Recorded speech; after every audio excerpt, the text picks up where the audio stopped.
Buenos días, tardes o noches. Somos estudiantes de la carrera de Ingeniería en Electrónica y Control de la Escuela Politécnica Nacional. Mi nombre es Brian Burga y a continuación voy a hablar sobre los criterios de selección para un manómetro. Primero, compatibilidad con el fluido. Averigua lo que se mide en la tubería o el depósito para que pueda seleccionar materiales compatibles con el fluido del proceso. Todas las partes en contacto con el medio del instrumento deben estar fabricados de materiales resistentes a la corrosión. Segundo, conocer la temperatura del fluido. En caso de elevadas temperaturas, aproximadamente a partir de los 60 grados centígrados, no se recomienda aplicar un manómetro estándar. En estos casos se debe colocar un tubo sifón o un separador. Tercero, conocer las condiciones ambientales. Para ambientes muy agresivos se recomiendan manómetros con materiales especiales, como por ejemplo Monel. En estos casos se conviene seleccionar instrumentos homologados por la NACE. Cuarto, conocer los rangos de presión del servicio. La mejor práctica consiste en seleccionar un rango que equivale aproximadamente al doble de la presión normal de servicio. Quinto, conocer las condiciones que afecta el desgaste. Existen varios aspectos, por ejemplo, en caso de vibraciones se recomienda una caja con relleno de líquido. En casos extremos se debe seleccionar una versión del tipo Direct Drive. Para contrarrestar fuertes pulsaciones se debe montar un limitador de presión o una válvula. 6. Selección de indicadores diseñados para un servicio en particular. Los manómetros de proceso están diseñados con tubos tipo Heavy Duty y otros componentes. Hay que evitar aplicar tipos estándar en aplicaciones extremas para evitar roturas de tubo. 7. Seleccionar instrumentos robustos con características de seguridad apropiadas. Una explosión del instrumento hacia el lado del visor podría provocar riesgos graves para las personas en su proximidad.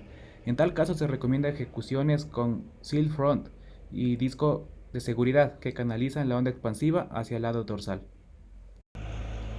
8. Seleccionar un manómetro con la exactitud requerida. Los procesos industriales requieren condiciones exactas para unos resultados óptimos. En la mayoría de los procesos se exige una exactitud con un margen del 1% del valor final. Se debe verificar periódicamente esta exactitud. 9. Seleccionar un medidor con una esfera legible. Se debe seleccionar exclusivamente instrumentos que cumplan con las normativas EN 837-1, expresamente indicado en la esfera. 10. Instalar el manómetro correctamente. Parece algo obvio, pero el manómetro debe orientarse para asegurar una lectura óptima y garantizar la estanqueidad de la conexión.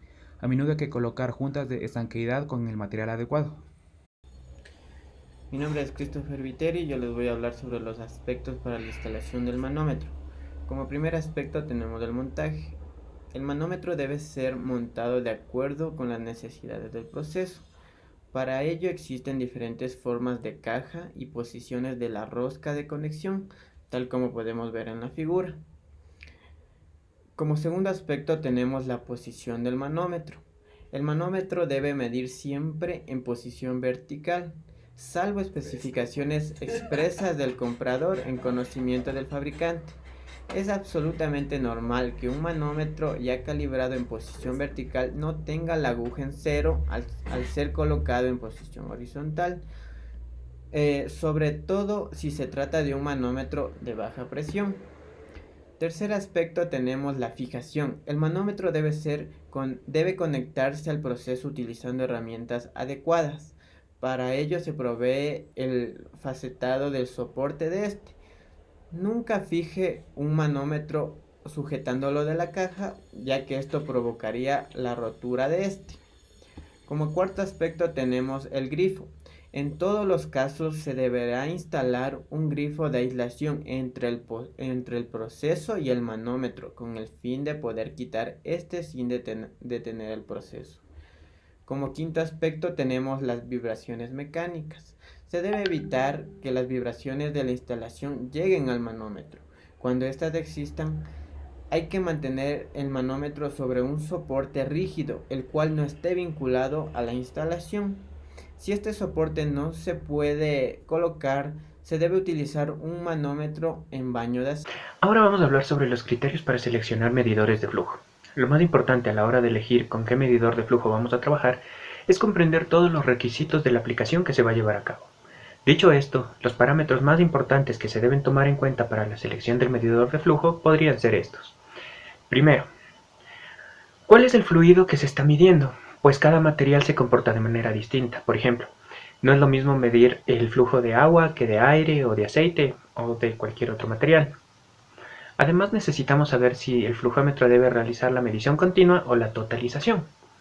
Como ya dijimos antes, cada fluido tiene diferentes características, por lo que es necesario conocer su densidad, pues si es muy denso se moverá más lento y si es menos denso va a tender a moverse más rápido.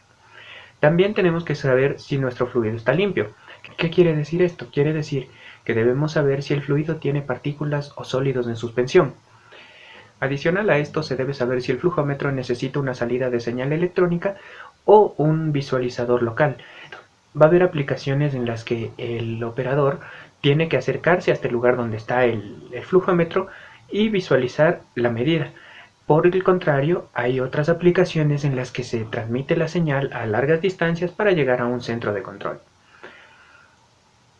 También se debe conocer el gasto mínimo y máximo que va a circular por el medidor de flujo, esto con el objetivo de no sobredimensionarlo ni tampoco de subdimensionarlo. Es decir, se debe conocer la cantidad de fluido que va a atravesar por nuestro flujómetro para así evitar que sufra daños. Asimismo, y también para evitar daños, se debe conocer las presiones máximas y mínimas que deberá soportar nuestro medidor de flujo.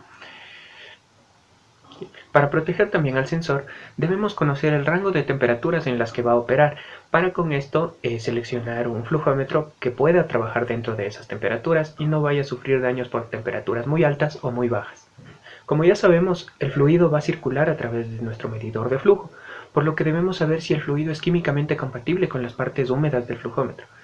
Esto quiere decir que debemos escoger un sensor que no vaya a reaccionar químicamente con el fluido. Y por último, si esta es una aplicación de proceso, debemos conocer cuál es el tamaño de la tubería por la que va a circular el fluido. Mi nombre es Christopher Castro y yo les voy a hablar acerca de las consideraciones de instalación de medidores de flujo. La primera consideración es la instalación mecánica. Una condición primordial de instalación es que el tubo debe estar completamente lleno de líquido en todo momento, por lo cual se deberán evitar montajes en tuberías verticales con salida libre y montajes en los puntos más altos de los sistemas de tuberías para asegurar que los electrodos de medición o los transductores de medición siempre estén en contacto con el fluido. Adicionalmente, se debe evitar el ingreso de sólidos de suspensión. El segundo criterio son los tramos libres de entrada o salida. Si es posible, se debe instalar el sensor sin accesorios, como válvulas, piezas de T, codos o entre otros, cumpliendo con los siguientes requisitos para los tramos de entrada y de salida. Los mismos requisitos que nos estipulan cierta cantidad o cierto espacio delante y cierto espacio anterior al sensor.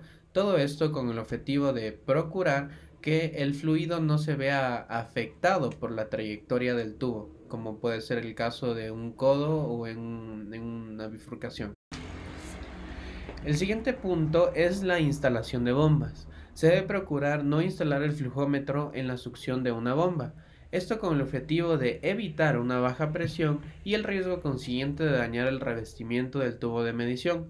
Puede ser necesario instalar amortiguadores de impulsos en sistemas que incorporan bombas reciprocantes, diafragma o bombas peristáticas. El cuarto criterio se trata de las tuberías parcialmente llenas. Las tuberías parcialmente llenas con gradiente requieren una configuración de tipo drenaje. La función de detección de tubería vacía en los flujómetros ofrece protección adicional al detectar tuberías vacías o parcialmente llenas. Este aspecto se relaciona mucho con el primer aspecto analizado, ya que al no tener una correcta circulación del fluido a censar, el dispositivo no puede trabajar con su máximo rendimiento. El último punto, el último criterio para la instalación de sensores de flujo es la igualación de potencial. Para asegurar una correcta medición, el tubo y el fluido deberán estar a igual potencial eléctrico. Para lograr instalar potenciales comúnmente se utilizan anillos de puestas a tierra o un electrodo de referencia. Todo esto con el objetivo de evitar las interferencias electromagnéticas y procurar compatibilizar nuestro dispositivo con el entorno electromagnético industrial en el cual estamos trabajando.